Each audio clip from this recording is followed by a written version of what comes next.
Bom, eu não tenho palavras para agradecer ao Rui as palavras dele.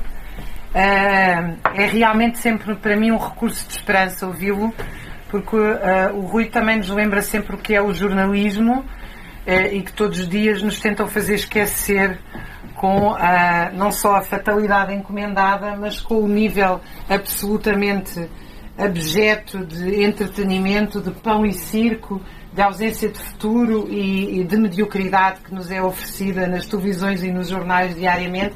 E, portanto, ouvir esta erudição, esta informação e formação para mim, realmente deixa-me cheia. E isto é possível na Unicef, com outro Rui, que nos recebe aqui com este enorme carinho, e com todos vós, a quem eu agradeço imenso. O Rui já disse quase tudo. Eu queria muito fazer uma obra de banda desenhada, porque eu sou uma grande leitora de banda desenhada, eu adoro banda desenhada, e ultimamente há uma espécie de explosão das chamadas novelas gráficas, que é, no fundo, contar a história. O João Mascarenhas, que é um grande autor de banda desenhada, como ele tem mais de 2 metros, ele diz que é o maior autor de banda desenhada em Portugal, e também é uma pessoa absolutamente deliciosa, escreveu sobre muita coisa. O último livro de banda desenhada dele é sobre o Adriano Correia de Oliveira. Agora já não sei porque é que eu fui falar do João Mascarenhas, o que é que eu queria dizer. Portanto, eu estava a falar da novela gráfica. Ele diz que a diferença, obrigada, entre a novela gráfica e a banda desenhada é que a novela gráfica é maior. Mas ele diz a brincar, não é? Porque há uma certa polémica. Bom, eu lia muito novelas gráficas e a última que li arrebatou-me. É a da Kate Evans sobre a Rosa Luxemburgo. Se vocês puderem ler, ela está publicada no Brasil e em muitos países. E o traço é de uma beleza, basta dizer que a capa é uma figura muito delicada da Rosa, com os mortos da Primeira Guerra subirem da espinha até à cabeça. Faz imediatamente pensar nas cartas da Rosa na prisão, sobre a catástrofe que eu via lá fora, dos homens, dos operários a correr para a guerra. E querem que eu abra? Está toda a gente um bocadinho aflita de calor. Querem que eu abra um bocadinho isto?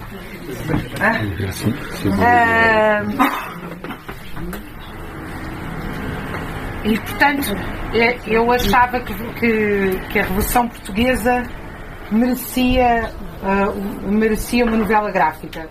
Sim, meio... Tem uns leques aqui para quem estiver mais aflito, há leques.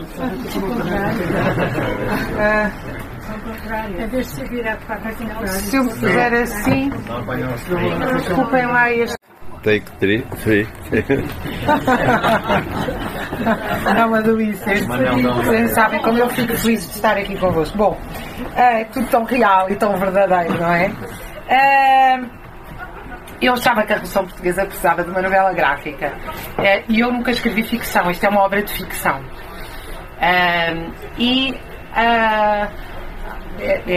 Eu sou uma grande leitora de ficção, mas eu não sou uma escritora de ficção.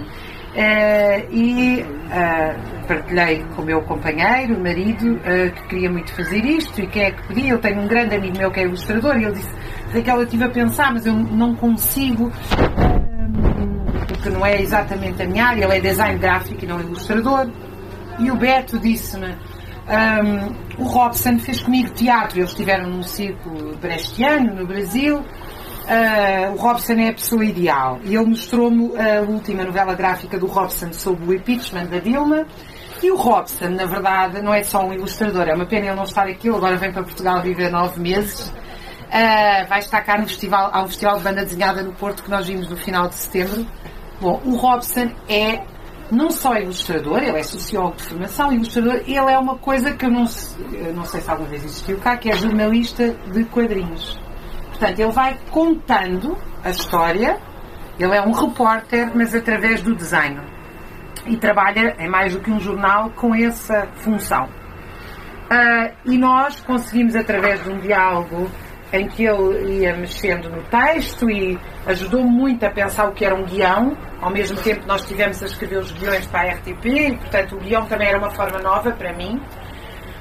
Mas depois eu pensei, na verdade, a melhor coisa da ficção é a realidade. Até porque, por exemplo, eu li todos os livros do Garcia Marques, como vocês, e pensava, coisa fantástica. Depois li a biografia dele e disse, afinal, isto não é nada fantástico, isto é a vida toda dele. o que ele teve, o que ele escreve maravilhosamente sobre a vida dele. E eu pensei, e eu tenho um amigo pessoal, operário do metro da manutenção em Lisboa, já reformado, que é uma figura que manteve não só a linguagem dos anos 70, como o pensamento, a generosidade, o humanismo e o caráter revolucionário da década de 70, que é o Zé. O Zé sequer tem um percurso político totalmente parecido com o meu, digamos assim.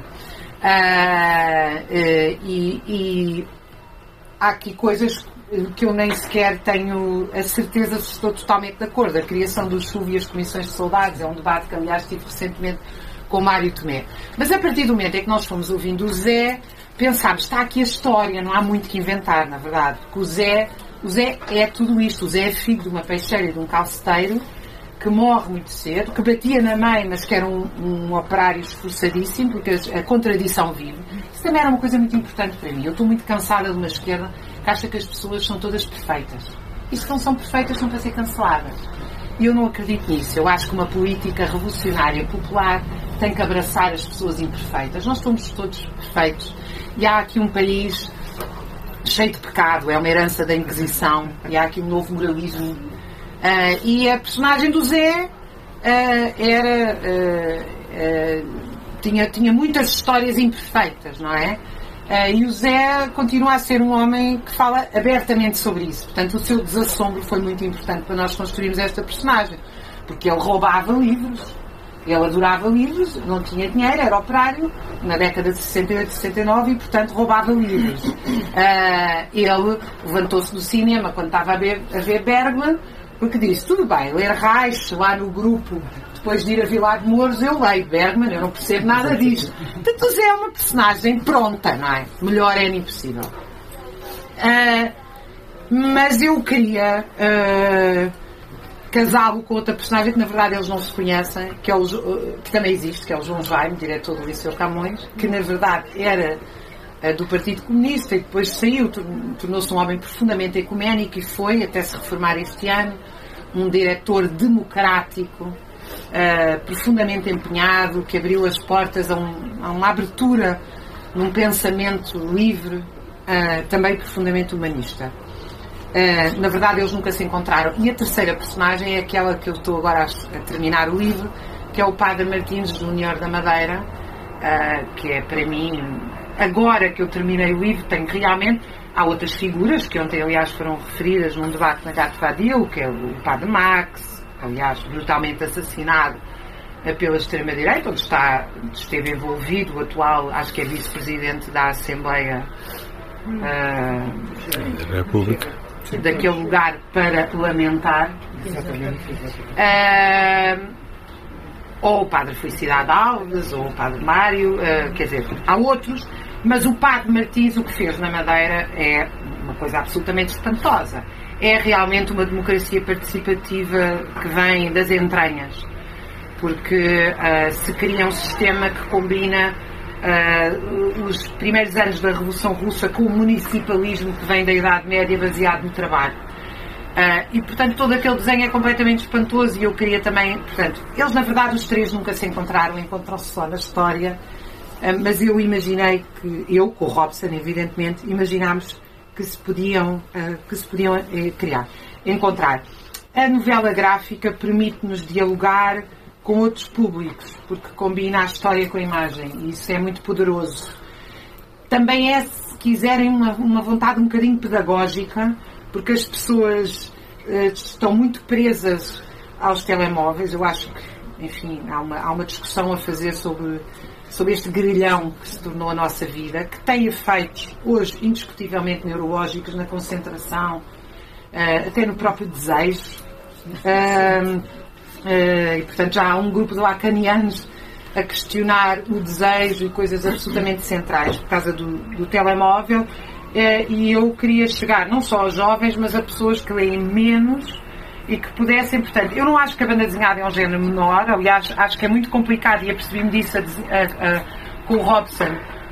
Houve muitas idas e vindas, com muita fraternidade, porque desenhar, escrever, pensar um guião, na verdade são géneros que se recombinam e que podem dar coisas realmente bonitas. O Robson optou por um traço é um traço assim meio de sonho, é um traço quase incompleto, que remete ao tema da utopia. E depois lá no meio colocar algumas coisas que têm a ver com a popularização de algumas ideias da Revolução Portuguesa, não é? Que a Revolução Portuguesa começa com os trabalhadores forçados da Cotonang, na greve da Cotonang, e não no levantamento das prisões do MPLA. É uma coisa que eu faço questão de assinalar. O papel justamente dos soldados e da divisão dentro do MFA, e volto a dizer, há um debate sobre como é que como é que poderia ter sido o caminho a fazer. Um debate para mim muito importante, que é o seguinte: e vou dizê-lo assim de forma muito direta para não ser mal interpretada, nós vivemos um mundo em que a burguesia considera que há escassez de força de trabalho à escala mundial. Não há escassez de força de trabalho se nós puséssemos toda a tecnologia ao desenvolvimento ao serviço das pessoas. Há escassez de força de trabalho se quer rebaixar os custos unitários do trabalho. A forma como têm combatido isso é recrutar quantidades cada vez mais massivas de trabalhadores imigrantes, seja os portugueses para a Alemanha, os nepaleses para Portugal, não interessa, e é colocar no mercado de trabalho formal uma quantidade enorme de mulheres que estavam fora do mercado de trabalho formal. Isto acontece em países como os Estados Unidos, como a Espanha, a América Latina, onde o trabalho doméstico, portanto o trabalho das mulheres não formal era gigantesco, e em países como a Índia. Isto levou as agências internacionais e todos os aparelhos hegemónicos da burguesia a introduzir as chamadas questões de género, que aliás foram introduzidas logo a seguir à década de 70 para partir a espinho aos movimentos revolucionários dos Estados Unidos, que o que fizeram foi combinar essas lutas todas numa visão universalista da luta socialista. Os negros, as mulheres, os homens, tudo estava. E agora há uma abordagem que eu considero profundamente, quase até com capacidade para decapitar uma resposta da esquerda, porque é uma abordagem mecânica, que coloca as questões de género num plano para mim muito errado. Enfim, não vou desenvolver isto aqui convosco, mas depois podemos desenvolver no debate. Vejam que nós temos uma grande discussão sobre a não existência de casas de banho mistas. A extrema-direita agarra nisso da forma mais cretina que pode haver, porque tem um profundo desprezo pelas orientações sexuais, pela sexualidade em geral. A extrema-direita faz parte da repressão. A ser extrema-direita e ter repressão sexual faz parte da mesma entourage. Mas ao mesmo tempo, na Índia, nós esta semana tivemos uma das maiores greves de sempre das médicas. As médicas, são centenas de milhares de médicas e enfermeiras em greve porque uma médica foi violada dentro do hospital. E uma das exigências que as médicas fazem é ter casas de banho só para mulheres. A conquista das casas de banho só para mulheres é uma conquista das fábricas belgas nos anos 30, que obrigaram os patrões a ter 2 casas de banho. Portanto, isto é um exemplo de como estas questões são abordadas de forma muito absurda. Podia dar muitos outros. Isso levou, esta onda das questões de género, levou a que primeiro, não salientar o papel das mulheres trabalhadoras, que eu procurei fazer nos meus livros, fosse com as médicas no serviço médico à periferia, fosse com as operárias nas comissões de moradores. Foram elas que estiveram à frente de abrir creches. Então as creches eram uma coisa fundamental, porque as crianças, quando elas iam trabalhar, tinham imensos acidentes. Portanto, ainda por cima, em Portugal, o papel das mulheres coloca-se, eu costumo dizer às mulheres amigas que aderiram a esta nova onda de feminismo, que elas em Portugal chegaram muito tarde, porque as nossas mães já nos abriram quase todos os caminhos. Porquê? Porque em Portugal, por causa da guerra colonial e da imigração, nós tivemos a mais alta taxa de feminização da força de trabalho de toda a Europa, a par só com a Europa do Leste, onde 26 milhões de eslavos tinham morrido. E, portanto, na Revolução Portuguesa foi esquecida uma coisa muito importante, que é há realmente 3 milhões de pessoas envolvidas em greves, manifestações, protestos, comissões de moradores, etc. Mas quem puxou a carroça política foram os operários industriais, na sua maioria homens.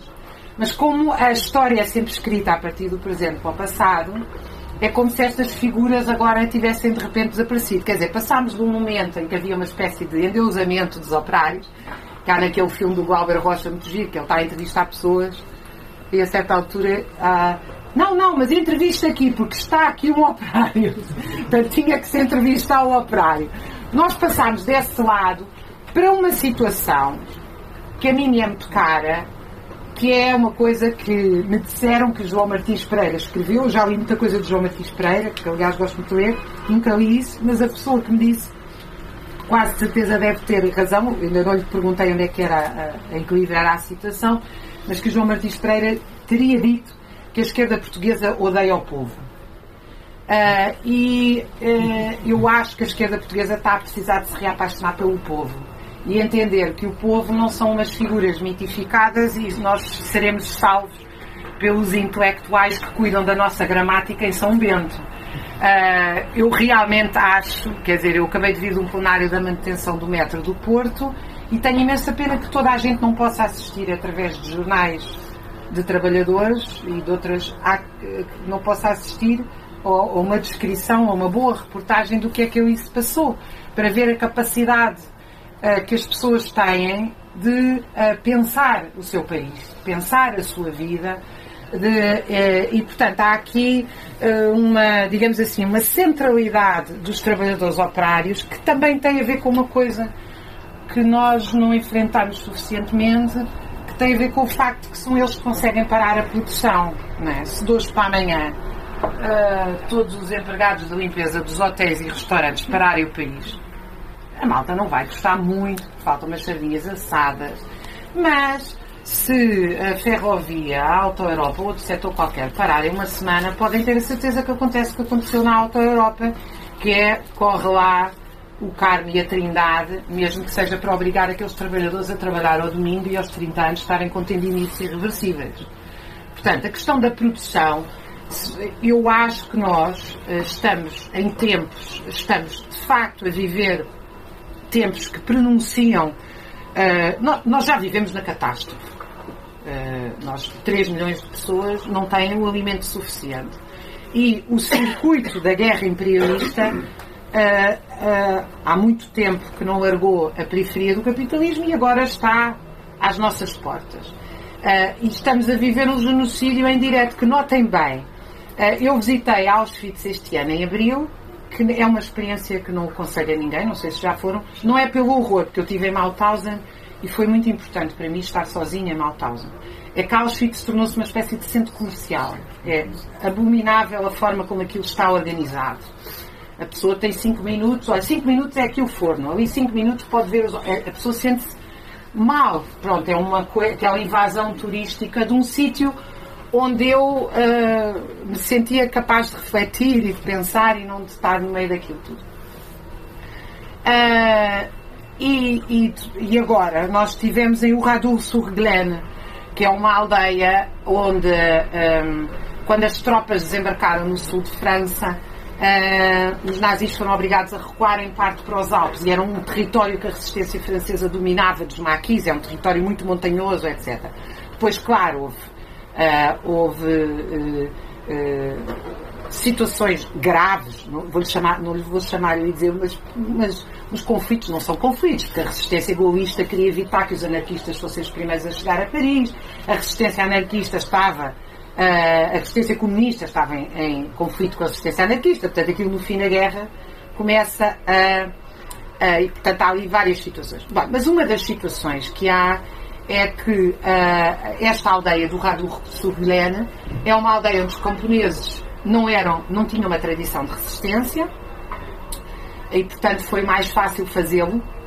Os generais nazis, comandados pelo general Diekmann, na verdade o oficial nazi, Diekmann, quando batem em retirada, decidem fazer uma espécie de vingança exemplar sobre civis para assustar a resistência à volta, que estava nos montes de Limoges, Angoulême, portanto aquela zona. e decidem, conseguem chegar lá sem que porque como era tudo gente muito despolitizada, camponeses neste caso despolitizados, conseguem em pouco tempo cercar a aldeia e queimam a aldeia toda. E o de Gaulle decide que aquilo seria um museu, portanto a aldeia não é reconstruída e a aldeia está lá para ser visitada. Portanto está as coisas de ferro, de vidro, tudo retorcido, e as crianças e as mulheres são postas na igreja. É muito curioso, sem ser curioso. São os nazis a metê-las dentro da igreja e ela se afoga a igreja. E há 4 homens que conseguem fugir. E um deles, a primeira vez que eu visitei o Radour, agora fomos lá para mostrar aos nossos filhos, mas a primeira vez que eu fui ao Radour, aquilo ainda não tinha um museu. E ainda havia 2 desses homens com quase 90 anos que eram eles que faziam as visitas guiadas. Uma coisa muito bonita. Um espaço de memória. É muito controlada pela memória da resistência gaulista, mas é um espaço de memória importantíssimo. E não está turistificado, ou seja, dá para a pessoa andar ali. E quer dizer, nós comentámos os 2 com os nossos amigos com quem estávamos. Nós estamos aqui a tentar, no fundo, homenagear os nossos. E toda a gente fica abismada com aquilo tudo destruído, não é? A aldeia toda destruída. E isto está a dar em direto todos os dias na televisão à nossa frente. Isto é Gaza. E a vergonha perdeu-se toda. Porque aquilo que o de Gaulle mandou fazer como exemplar, vejam o horror, está 24 horas por dia na televisão, não é preciso musealizar, está ali. E vejam, não há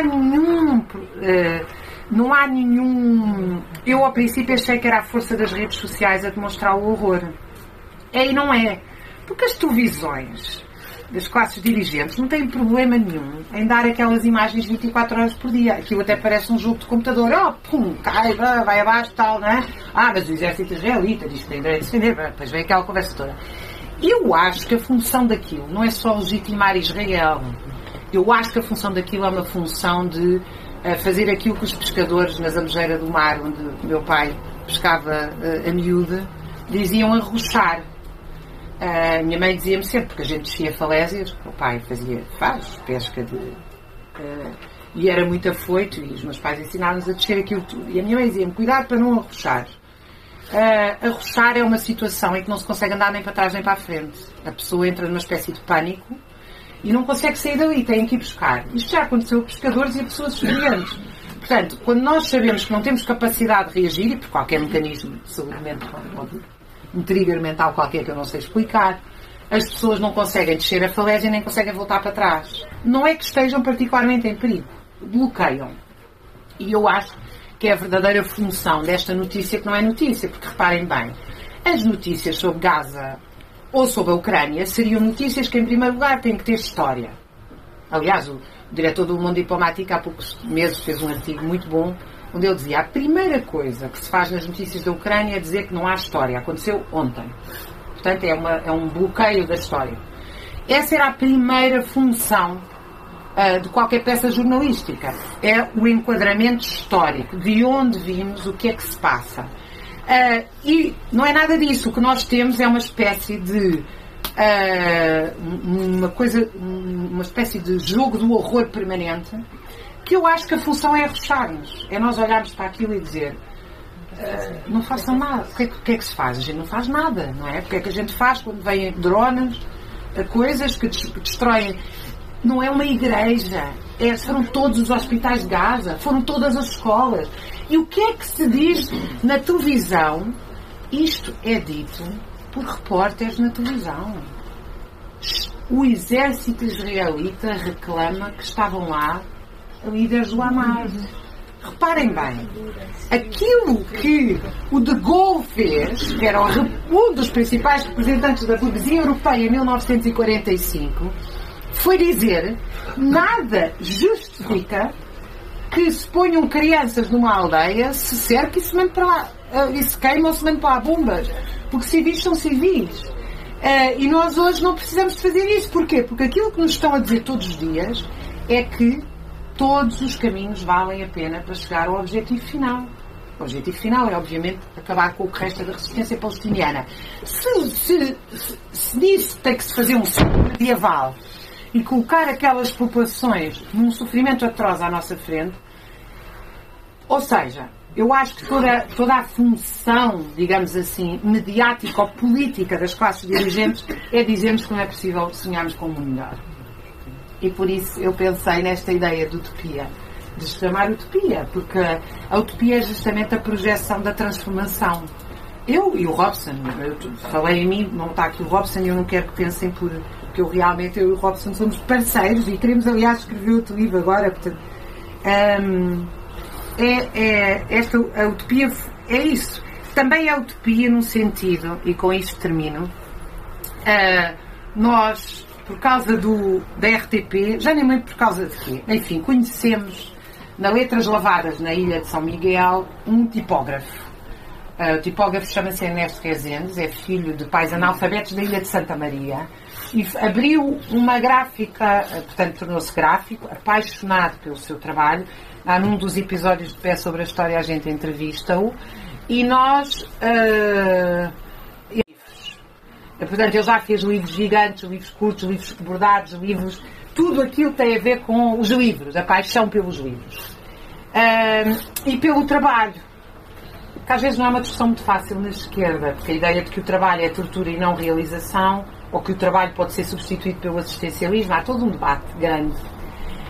Com o Ernesto é muito fácil discutir o trabalho, porque ele é apaixonado pelo trabalho, ele continua a mexer, aliás, ele já tem, obviamente aquilo já tem em função, está aqui o Rui, aliás, reconhecerá aquilo que eu estou a dizer. Bem, ele ainda mexe naquelas coisinhas maravilhosas, tudo aquilo é uma maravilha.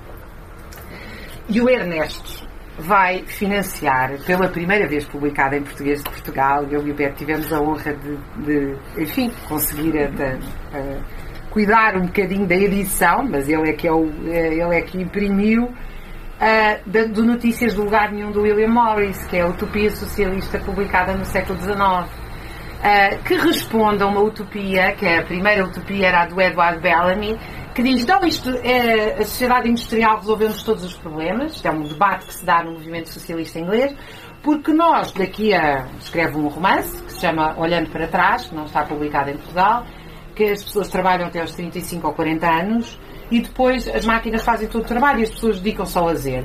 E o William Morris vai responder com este romance, que vai sair agora em outubro. Em outubro. Já agora, o William Morris é uma figura da média burguesia inglesa, socialista, um pensador socialista, um dos primeiros pensadores marxistas, aliás, já se assume como pensador marxista.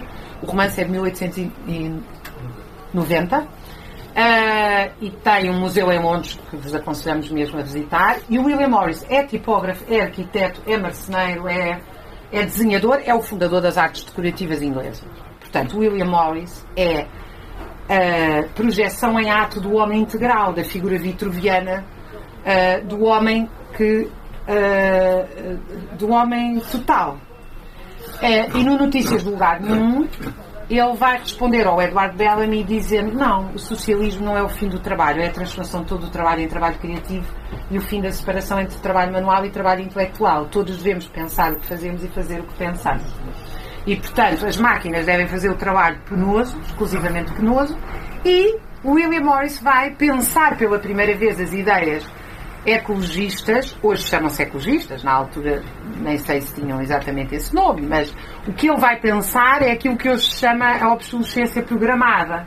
Vai dizer, fazem-se prateleiras horrorosas em massa, em vez de se fazer uma prateleira linda, de madeira de grande qualidade, única, porque é feita por um artesão, ou seja, por aquele que pensou, essa prateleira pode durar a vida toda, como um casaco de um bom alfaiate pode durar 20 ou 30 anos, em vez de nós andarmos a comprar carradas de porcarias que, peço desculpa, porque são mesmo porcarias, peço desculpa pelo tempo, que estão todas estragadas e não funcionam. Mas a preocupação do William Morris não era só uma preocupação de se produzir em massa coisas inúteis e feias. Ele tinha uma preocupação com a fealdade.